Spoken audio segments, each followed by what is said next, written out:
As I was thinking about what I might share with you today, I had the thought, maybe I should talk about something light and uplifting. And then I had the thought, I know, death. Now, why would anyone want to talk about death?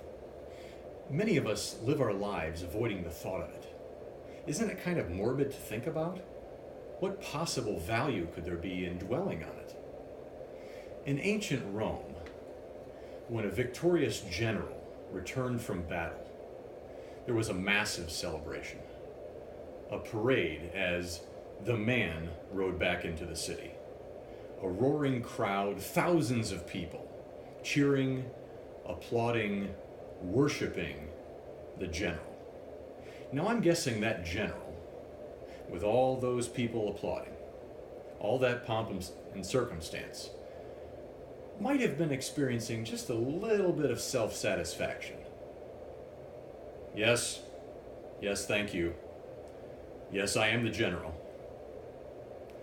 At about the time the general was probably experiencing a little bit of self-satisfaction, a slave stationed behind him was ordered to whisper in his ear, "Memento mori." Remember, you will die. Everything comes to an end.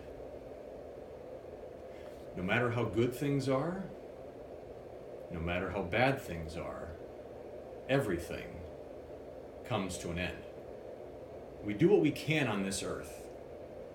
We build our sandcastles on the shore, and the tide invariably returns. Death provides perspective. Death adds meaning. If we lived forever, would anything really matter?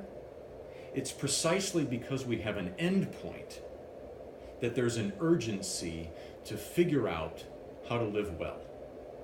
Our decisions today about how to prioritize our time, our energy, our resources is important.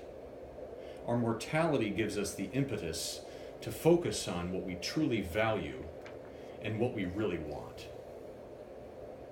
My oldest son, Derek, was born 2 months premature. Hannah, my wife, her water broke 5 weeks before that. Frightening, life-changing. You know, many parents have the option of maintaining the illusion that they can protect their children, maybe even protect them all the way up until that first day of kindergarten when we take them to school and wave goodbye. Hannah and I didn't have that luxury. We didn't have that option. Initially, we were told Derek would be born 3 months early instead of 2. Thankfully, that was not the case. But I remember sitting there with Hannah after a sleepless night, sitting there not knowing which way was up, not knowing what to do. It felt like death was standing right outside the door. I took a deep breath and I decided to be fully present. I was exactly where I needed to be. And all of this was exactly what was supposed to happen.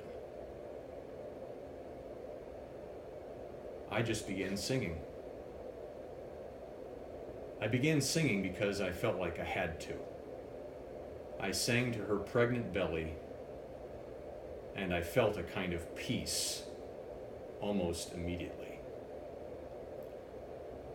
He's got the whole world in his hands. He's got the whole world in his hands.